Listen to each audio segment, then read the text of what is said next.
सिंध पाकिस्तान का माहाना कोऑर्डिनेशन अजलास आज मोरखा 3 दिसंबर 2023 को मरकजी दफ्तर शाहराह फैसल में मुनक्कद हुआ। कराची बल्दिया टाउन से शबीर आराई की रिपोर्ट, जिसकी सदारत शाहद नदीम आराई ने की, जबकि जनरल सेक्रेटरी मोहतरम हाजी नसीर अहमद आराई ने एजेंडे की कार्रवाई को आगे बढ़ाते हुए हल्का जात से रिपोर्ट ली।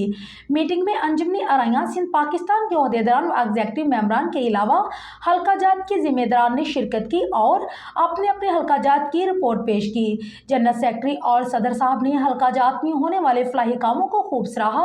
मीरपुर खास डिवीजन में अंजुमनी आराइयां सिंध पाकिस्तान रोजगार स्कीम के तहत मुस्तहिक लोगों में 8 अदर रिक्शे और 12 अदर ठेले तकसीम किए गए। इस पर मीटिंग में मौजूद तमाम शुरका ने अंजुमनी आराइयां सिंध पाकिस्तान रोजगार स्कीम के प्रोग्राम को खूब सराहा और तालियां बजाकर दाद दी।